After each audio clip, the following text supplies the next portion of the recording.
Mabuhay, madaya everyone. My name is Decijan Hubay. And And sir, of course, I am Alden Ray Gabi and Mr. Wright of 93.9 IFM News Davao. I have a question for you. What motivates you to travel? We have two places that naatuanan mo, then three places nga gusto pa nimo atuan.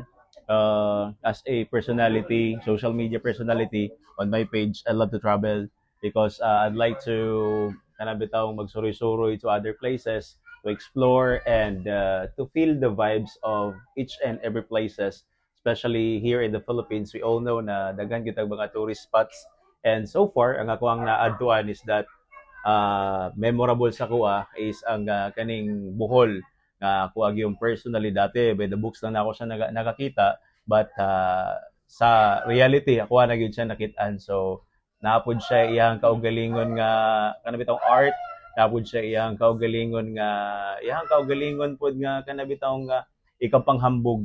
So nindot gyud pod nga makaingon ko nga at mga tertiaries nga na, and a lot of places pa, the butterfly sanctuary, the man-made sanctuary, nga pwede gid po nimo ipanghambog as Filipino. And second is bihira lang kayo nga pagkakataon, one of the tourist spot diya sa Island Garden City of Samal, which is the Pearl Farm, nga patupod nga the best pag ito nga experience, one of a kind, because sa sayod ng kita nga mahalon yun ang lugar.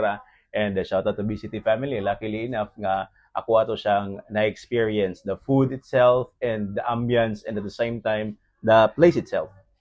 So sa gusto mo tulo ka lugar nga atuan sir, unsa man tulo ka lugar nga gusto pa nimo atuan? So dinhi sa Pilipinas na ako'y duha ka lugar nga ako yung gusto adtuan. One is the Palawan, because as a personality, naga-video pod, naga-vlog pod, pakita na ako sa social media, in particular sa Facebook and YouTube, nga nindot gyud pod ang Palawan, na siya mga lahi-lahi pod nga mga tourist destination, tourist spot nga pwede po nimong ikapanghambog. Second is that ako pong gusto nga adtuan is doon ako sa Bohol pero wala ako nakatambay sa Cebu. So gusto ko na ako adtuan ng Cebu because of the Santo Niño, na ilaha pong festival, ang ilahang mga lamian, ng paborito kayo nga mga lechon karkar, the food itself, and at the same time Temple of Lea, and the different spot na gusto na kong adtuan diha sa Cebu. And sa talking about outside po sa Pilipinas, siguro if given a chance is that the Singapore. Gusto na ko nga adtuan gyud kung tinuod ba nga limpyo gyud ana, kay makita mo gud ako bispod sa ako mga makita sa mga friends nga limpyo gyud kayo sa Singapore. The people there is so disiplinado kayo.